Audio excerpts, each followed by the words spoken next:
better late game carry up against the Evil Geniuses, and now gets the priority pick of the Zeri, locks it in.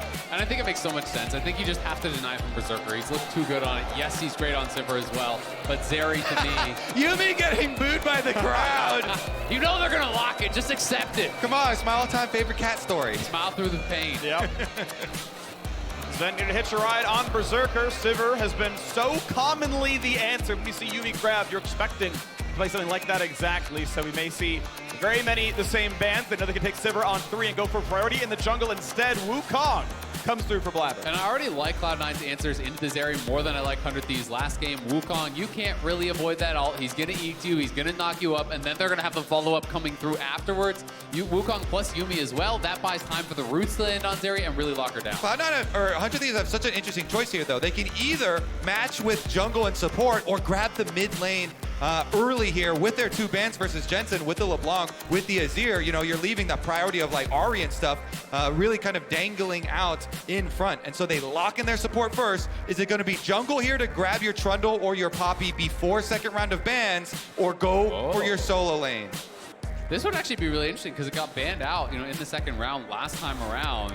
Instead, it is going to be J4, so they are going jungle and they are going early action here. They want closer to have agency to affect these lanes. And they're expecting the Sivir. That's what a Jarvan pick right here is saying. It's saying we're expecting the Sivir. Jarvan is the best jungler versus Sivir because the spell shield means almost nothing, and the Cataclysm is so good versus that champion. So 100 Thieves are expecting the normal trade. Cloud9 are going to go right into it. Yeah, they're down for it, but it is going to mean Berserker can't really deal with that all unless he has his flash, right? So can they actually get on him, lock him into that Cataclysm, try to have that follow-up to really punish him? Going to be what it comes down to as we have matched roles here, jungle and bot lane for both teams. Zeri may be the prize pick, but Cloud9 basically got first dibs almost everywhere else. And now we get to see what the second round looks like, because Cloud9 again get first dibs on a solo lane. We'll see what's going to be for mid lane, for top lane. If they want to give Fudge counter pick, he's going to have it here. Yeah, I would expect Jensen to be the solo laner for Cloud9 to have to do the blind pick and then let Fudge get his counter coming back. Fudge has just been so good with the counter picks. It's a huge part of why they're here, you know, in the finals for this playoffs. And there's that Kennen ban that we were wondering about from last series, from first game as well. Looks like this is the ultimate counter. And I wonder if they're going to ban Ornn here, because if you don't ban Ornn and you're not willing to take it on 4, then I think Ssumday is going to be pretty happy to play Ornn into whatever. It feels too hard to actually punish, even in the quote-unquote counter matchups. So I do think this is a necessary ban if you're looking for counter pick on 5 for Fudge. Whippo mentioned the Aatrox versus Renekton trade as well on the desk, and trying to get 100 Thieves a more aggressive top lane matchup there with a little bit more priority to start getting, you know, more control of those objectives. Curious to see if they do go that way, especially with that Ornn being banned, because that would be the fallback safety kind of net. He locked it! Zilean has made it to the LCS Championship. Welcome, Jensen. Sylas going to be the answer. I love this here. Sylas, great answer. And the Fiora, he's just throwing down the gauntlet. He says, you're going to counterpick me? I'm going to counterpick you. Let's go. Someday Fiora thrown down blind, baby. Man, I just love the Zilean, though. It's such a good answer because Jarvan is setting up for a single target pick, right? You're ulting onto the Sivir. You're putting all your resources into bursting into the Sivir. Zilean says no to that. Ranged top laners are generally the answer if you want to go aggressive. Jax also can outscale the Fiora into the late game in the side lane, and he's going to throw it down. We've got a brawl in the top lane. Jax against Fiora here at LCS Finals, baby. I love it. The skill matchup there. Let's see who's going to throw it down on the Rift. This is going to mean so much for the teams overall, too. Whichever one of these top laners can get that lead, side lane pushing is going to be tremendous advantage. And so much of this matchup is actually the mind games around when do you parry as Fiora. Because Jax is going to pop the Counter-Strike, and you're trying to wait out the Fiora parry. If you parry too early, you can just allow it to continue going, then stun afterwards. Welcome back to Summoner's Rift. Chicago is our home for the next few hours. Cloud9 might be sending 100 Thieves home early. A 28-minute victory, 1-0 so far. I love it when we have games where each team gets one solo lane counter pick to see if they can actually play off it and leverage it here. The Sylas, which we're so focused on the top lane matchup, is such a good pick though into the Zilean. Of course, you know, multiple ultimates here that you can choose to steal, but definitely a powerful one there for Abbeddage and Jensen. Already trying to work in, get that early vision. especially around mid lane. Definitely interested to see as well that Fudge is going Resolve primary, so he is going for Grasp, but it is more about the early laning, less about the scaling than something like Lethal Tempo or Conqueror. So really trying to index towards a strong early lane here. And you do have a really powerful early lane, you know, especially at level 1, with that Counter-Strike available. It can be very difficult for the Fiora to deal with, but Fiora can kind of poke and prod and just continuously queue forward, proc the gas, proc the vitals, and try to chip Jax down, because Jax doesn't really have much sustain at all in the early levels. And an early thing should be on his mind is you're facing a Jarvan. Whenever any team is facing Jarvan, you have to keep in mind these level 2 ganks. Those early timings, throwing off your assumptions for jungle pathing here. So both of them need to get some early protection out. Interesting. All of this early protection for Cloud9 used around the mid lane, though. Berserker ghosted level 1 to take a heavier trade. Said FBI and Huhi are far enough away. I'm going to just burn a summoner that I won't use in a gank. It's not going to matter otherwise. Like, whatever. I'm just going to get some damage done and try to wear you down. It's just a cold start, so low sustain for FBI. I actually really like it. I think it's pretty smart here. You know, like as you say, if Jarvan comes down, your flash is going to save you. It's rarely going to be the ghost, so it's kind of a low cost there, and we'll see if that chunky got is going to mean much, because now Potion is already down for FBI. Berserker's higher on health and still has his Potion remaining, so they can look for these aggressive moves. Level 2 for both sides. You can see that Huhi's getting chunked pretty dangerously low. FBI in the same boat. Even ignited as well. He's got no potions. Has a heal. Knows he can hold it. But yeah, aggressive use of 3 summoners early is going to force a dangerously early recall. All right, how's the crowd feeling about the Battle Cat now? Has been on the front lines there. You'll have to see it. Getting aggressive with the summoner spells, as you mentioned, too. And this is going to be closer pathing back down towards the bottom side of the map. With those summoner spells being used more aggressively, does open up these jungle opportunities. And there's that awkward early lane for Zilean kind of being showcased here. The wave pushing away from Jensen, and it was level 3 to level 2 there, so in a bit of a tough spot. So we saw the top lane mind game for a second there. I want to talk about specifics, unless you see the jungles meet up. Give me a second. Closer and Blaber. No, okay. Jip for the night. He's getting the bottom crab. It's fine. So the mind game is interesting because... Oh, no, hold on. We got to wait. He gets the crab. All right. Blaber's 1-0. Moving on. So you get what? Okay, they're fighting the top lane. Fudge running back at the tower. You get a 1-second window of when you want to reactivate the dodge. Because the first second, no hit. And then between second 1 and second 2, it either auto fires or you press the button. Riposte lasts 0.75. So it's like, are you gonna stun me in the first quarter second? If you're not, I'm guaranteed for Riposte to work against your stun. So he's got to run away if he doesn't get in the first quarter. Like if he calls the bluff, he's got to run away or he gets stunned. And you just get like fun mind game of like when's he gonna Riposte and running away, and it gets really neat. Exactly, and he uses his teleport to get right back to lane. Ssumday does have the wave in a pretty good spot, but it'll slow push backwards. Meanwhile, Blaber looking mid. That's gonna hurt him. Flash forced away. Abbeddage trading so aggressively and yet equal on the CS and the 1 down the summoner spell. Yeah, and that's actually so big for Zilean, relieving the pressure here. It's these early levels that are by far the hardest part of the game for that Zilean. So coming here, getting the flash down on Abbeddage, that's going to force him to play defensive, and Blaber gets his second grabber. It's a double crab. This is already over. We're going to game 3. Fudge knows the game plan. He takes the shield off that crab, chases it right towards Blaber, feeds up his jungler. That's how you buy yourself a gank for your melee matchup. Yeah, he's never coming top if you take that crab. Oh, no. See you next game, pal. But he stunned it freeze. You can save your smite. You know, it's pretty impressive stuff here, so feeling pretty good. Closer gets rid of Gromp on a ward, so full info known. Fudge knows how aggressively to play. Cloud9 knowing their bot lane, they're fine. Now, worth noting, though, they bought themselves an XP and a CS advantage, the one that Hunters are paying back, but now down summoners is Cloud9 here. Ignite on a Berserker, decent damage. Yeah, good trading back and forth there. Berserker, who does have the better buy, was able to afford a longsword. They push FBI back very early, so he just got that refillable. And it's another early ghost here used by Berserker, just happy to use it in these trades to try to get the advantage, get those additional autos out. And once Lethal Tempo is stacked, he wants to stay in on top. But it is Closer looking for a wraparound here onto Jensen. There's no flashes there, but if there's any aggressive play, like if Wukong shows up, here we go, flash, gets the knockup, into the stun, a lot of damage, under the tower he goes. Jensen, alive 100 health. Yeah, he wanted to save his flash there as he saw Jarvan coming out, but takes so much damage getting the full combo and then still flashing under tower. This is all about the timing pre-6. Gank that Zilean pre-6, maybe you can burst him down, no ultimate then, but if he's allowed to get the experience on this wave, they're gonna try. Jensen's gonna nuke most of the wave. He will not get gold in the cannon, and now he's got Blaber behind him. There's no way he can down this tower anymore, but 100 HP is still quite low. And he has to drop aggro. Has to be careful, can't go the way he came. XP, though, still gained in most cases. I think he got most of the wave under mid. Yeah, and now thankfully for Jensen, he has TP, right? So he's going to TP right back in, and Blaber is here. Abbeddage could be in trouble. Abbeddage couldn't ult the Zilean in time as he was recalling. I feel like, oh, he was 6 versus 5. You can, like, hard force that with Chrono Shift stolen, but not quite the timing for it. Jensen's indeed back in lane.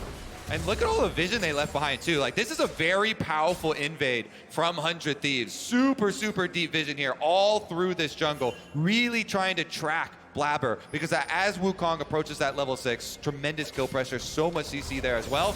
And as we said, Jensen here trying to soak his 6 in mid wave as well. Finally gets that extra safety. Again, I mean, even Huhi's down here as well, so a bit of a 3v2 close to the left-hand side. In case they retreat left, he can catch him with the Jarvan, but no kills. We know Chrono Shift is out with full health. He's always got the reactions to get that one in time. Yeah, don't take the hit. Clear it when you want. Absolutely, but 100 Thieves, you know, trying to repay those visits back towards mid lane to really get Abbeddage in a winning position. This is the matchup that they had counterpick for. They want him playing aggressively. You know, Blaber was able to force out that first flash, but it's 100 Thieves who have been returning time and time again to try to push Abbeddage forward. And if you look at the other matchup, the Jax matchup where Cloud9 had the counterpick, Ssumday is doing really well in this matchup. Fiora with the CS lead right now also has control so that he's able to move first. Crab has been taken for the vision there, 400 Thieves before this Rift Herald arrives. 30 seconds left on it. And this is one where I expect Fiora to get ahead early. You know, I do think it's more of one of those kind of outscaling matchups. Fiora poking and prodding, especially now with the early Sheen, is going to be very difficult for Jax to deal with because you have no early sustain. But Fudge going in for the early Executioners just kind of needs to survive. And I feel like if you're similar strength at 2 items, you're going to be really taking over that.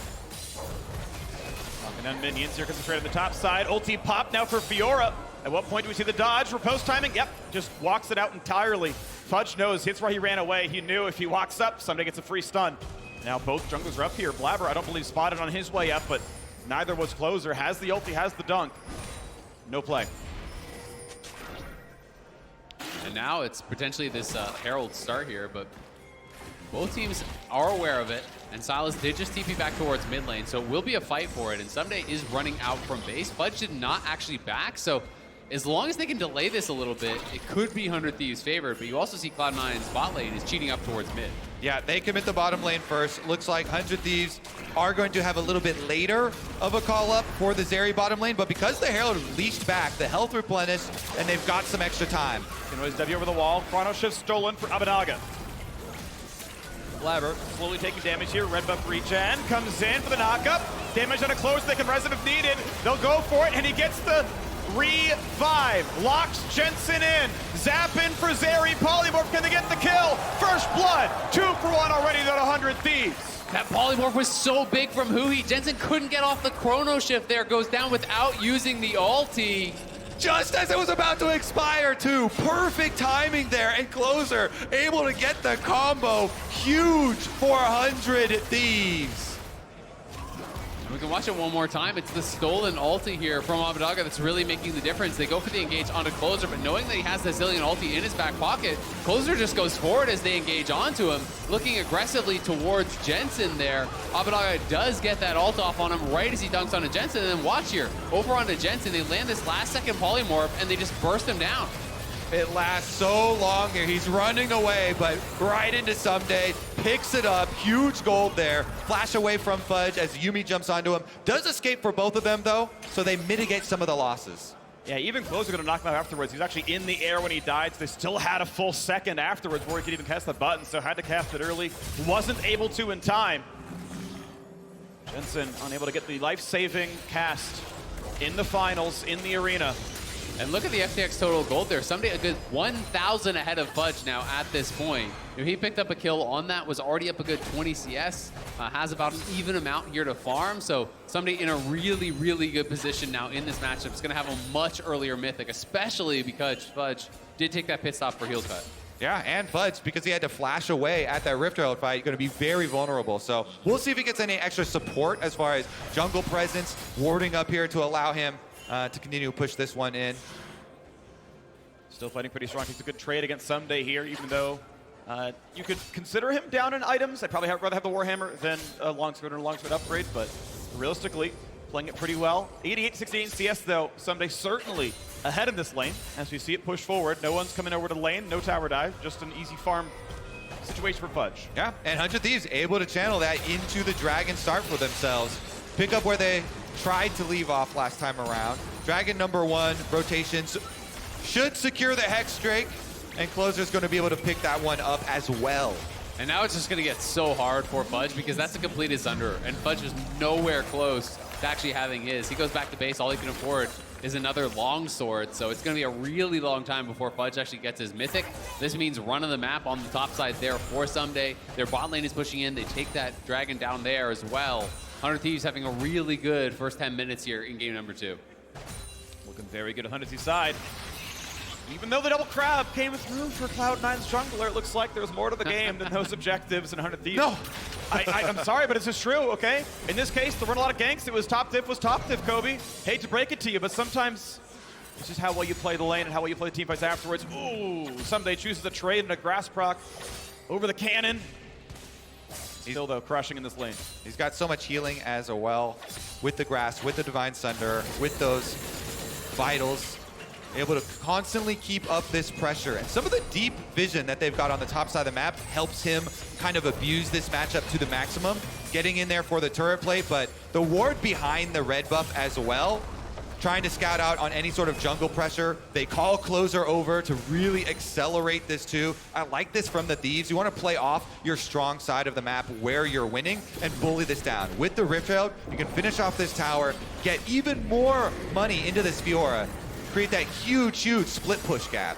Exactly. It's going to be really, really difficult for Fudge from this point. Even more gold dumped into the Fiora. They're going to be able to finish this off no problem. Fiora, one of the fastest turret takers because you can use the Q plus the auto attack reset on the E on that tower to constantly get those Sheen procs onto it. He even went Demolish. He knew, he's like, you pick Jackson to me, I'm going to be winning this lane, dog. You can pick something that actually helps you fight. Instead of Demolish, chose this one instead because he's like, I'm going to have pressure, and he has been. Knocks on the turret at 13 minutes into the game. Huge lead, 2,000 plus the first Drake. 100 Thieves are off to the races here. And it starts to feel then like the hope for Cloud9 is Berserker, and that is a very good hope to have. Is still, the richest member on their side, 126 CS. Is slightly ahead, or just now even, I guess, with FBI. And is going to have that Zilean plus the Yuumi in his back pocket, so a tremendous amount of support will be there for Berserker to really succeed. He's going to have so much move speed in these fights. And the team fights really depend on timing of these ultimates. It's so fun to watch team fights when there is a Zilean Sylas matchup and you get the stolen Zilean ultimate. So timings on these revives, trying to bait them out. Burst damage means so much, but as we see, Ssumday just leveraging that advantage. Before Fudge was able to get his recall for the back, now he's able to go back, should be able to even it up a bit. Yeah, it looks like he's just going to keep pushing. It's interesting because he could have just pulled the wave there, stacked it, and allowed it to deny a lot of that farm. He is now moving down towards mid lane, so he's going to try to deny at least some of it. I wanted to just thin out that wave a little bit, I guess, but Closer now in a scrap here with Blaber, who's going to have to run. They run the knockup, there's going to be enough. The dunk comes across as well. Ulti buys a bit of time. He flashes the safe. He's going to be followed up by Closer. And now for round 200, Jensen burns his stopwatch. Our reinforcements enough, though. Gets the self-ulti. A quick chrono shift stolen. And a flag of the wall will spot the movements. Q follow. Polymorph. He flashes and dies for nothing. Jensen loses every cooldown and still drops. 100 Thieves are crushing in game 2. You're catching out Blaber. Jensen tries to TP in and bail him out, but it's just giving over another kill there. It's now 3,000 ahead. The Thieves are back. The Thieves are back in numbers here in game number 2, crushing it. And that was between the Dragon timer window. So a bunch of extra gold feeding into Dragon number 2. They should be able to just bully Cloud9. Not even let them into the area. And they're going to keep going. You know the 100 Thieves, when they are ahead, it's going to be pressure the whole way through. I want to see what's next up, because it's still Mythic difference to the top side. Ssumday was going to make top lane. As far as I can tell, slow push back to him. Says, great, I'll take this wave out of my turret and keep you out of golden experience. On the way to level 11, second Herald is up. Closer already here for it. 45 for the second Drake. I love this. They're taking everything with these timing windows here. First take the Herald. You've got Crab spawning up there as well before you can transition down to the other side. For Cloud9's angle, they have to think about what can we, whatever minds. Yeah, a couple ults coming across though, but will it even be enough? FBI ults himself, and all right, back in the Crab. No big deal, we're fine here. It's going to be a smite difference. Should be an easy claim. And Eyeball. oh, he popped the eye. They let it reveal, and it was enough damage out of Berserker. Eyeball hit beats smite every day of the week, Phreak. Oh my goodness, proper positioning on Shelly is everything. Exactly, 100 Thieves needed to be on the other side of it so that the eyeball would be to their side, but it is not. It will not be able to be picked up by Cloud9, so still, you do get the gold and the experience, and you deny it from 100 Thieves. Berserker trying to take things into his own hands here. Blaber over the wall. Hard engage with FBI already dead. Cloud9 want back in. Will it happen, though? Blaber should have the save revive. He jumps in. Yuumi on the wings. Gonna time out soon? Yeah, they're gonna try to time it out. Abbeddage wants to kill him back when the heals are back in. Dives in for more. Huhi kills off Jensen. Is the re-engage enough, though? As Ssumday is low, he flashes, but he still drops. And Cloud9 are fighting back. Abbeddage falls as well. His namesake was a death cry, and he is dropped. And it's Blaber and Zven over the wall of the red buff. They take this game right back for Cloud9. They even up the dragons, and they almost even up the gold. That pick on the FBI really set the tone for the fight, knocking down that carry immediately. Then 100 Thieves just didn't have enough left in the tank to actually win out. Oh, that positioning. The wards all over this side of the jungle, too, just scattered with Cloud9 vision there, taking their opportunity, striking back. Rocket, flip the switch replay. Exactly. It's this pick over the wall here as FBI walks up. They jump in. FBI already very low. They're able to land the Q, E over the wall. They have all the damage landing. They burst him right down, and Berserker and Jensen are coming in from the side, so they continue the fight, knowing they have the strength of the Zilean ulti. Exactly, and then when you see them come down, everybody stops damage on Blaber. They want to time it out. Closer tries to heal up off the Raptors. Ssumday thinks that they could just focus down Jensen and take over the team fight, but here is the turnaround in the back lines. There's no riposte left for that Fiora. Instantly gets focused down, flashes in the aftermath as well. And the damage of the Sivir cannot be avoided.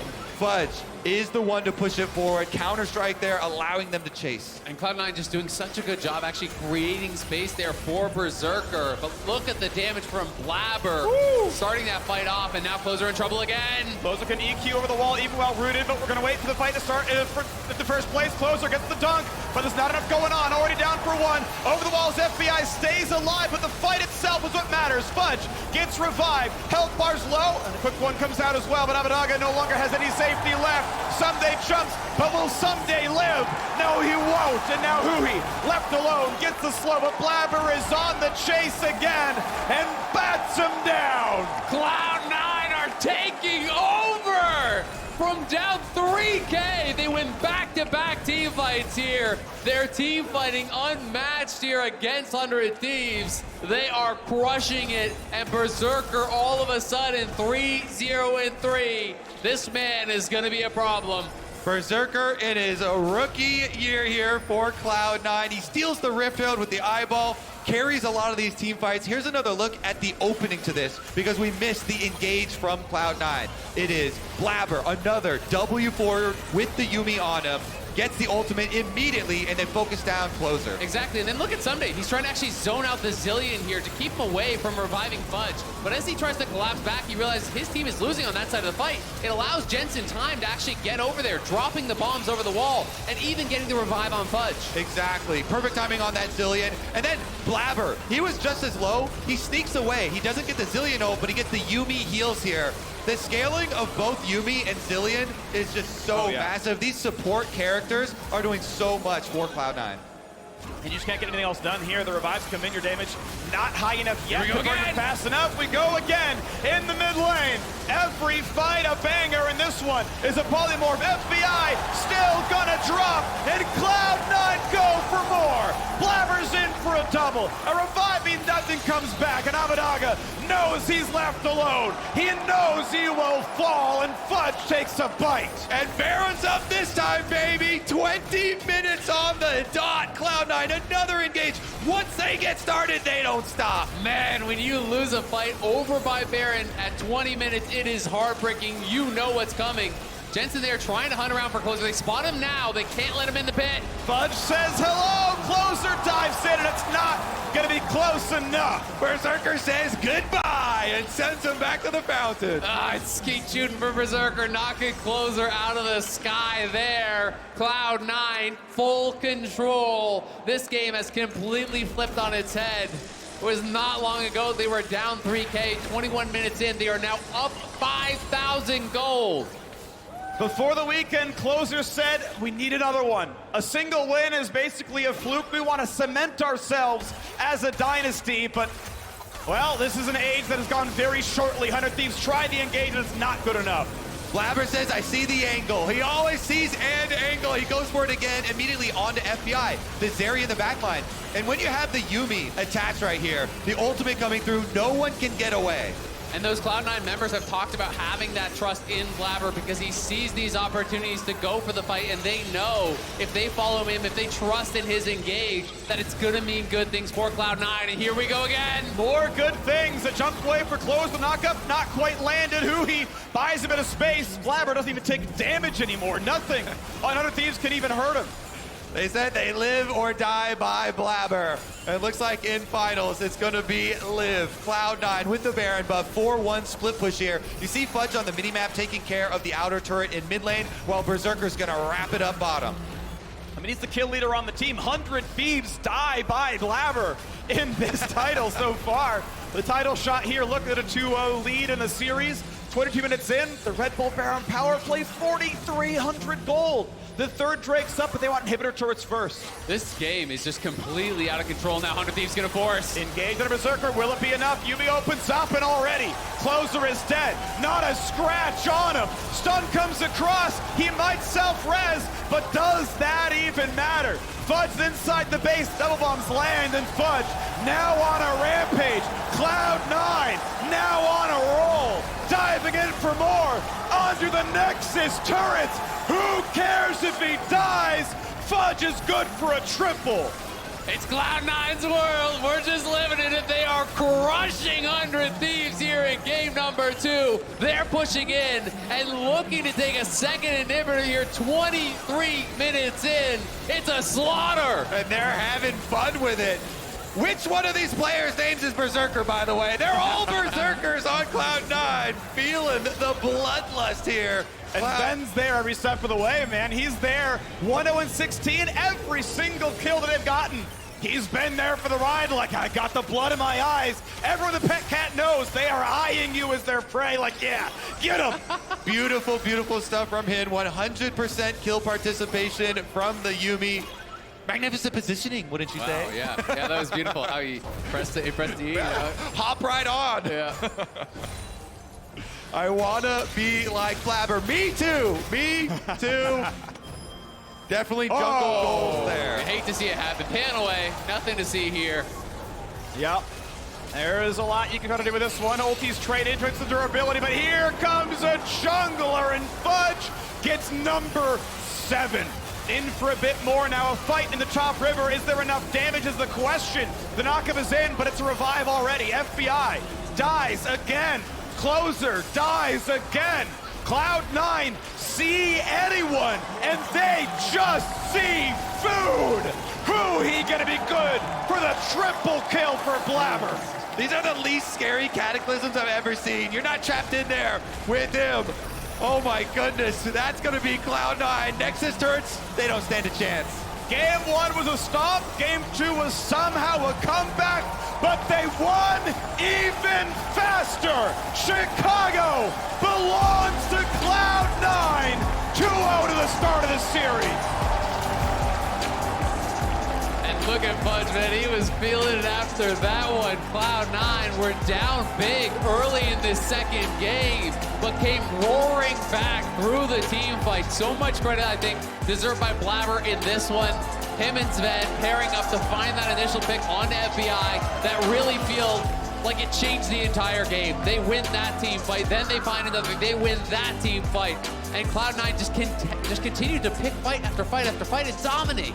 Yeah, let me remind you that 100 Thieves actually got a magnificent lead in this game, over 2,000 gold in the early game, but it was a bad omen when that Rift Herald auto attack went down. Berserker started it all, gets the eyeball auto there, takes the Rift Herald, and then back-to-back plays from Cloud9. We're coming out of a replay into another play, instantly going for another engage. Yeah, I mean, so aggressive. It was fun to see. I am glad, though, that Berserker has acclimated to Cloud9 so well, because to me, part of the story of this team is, I mean, this team was assembled mid-flight, right? Support left after the last split, top lane left after the last split, Fudge goes back to top lane, they bring Jensen out of retirement, but like, in one unit again, the Berserker's like, Blaber, I know you want this crab, buddy, for you! And he claims the eye.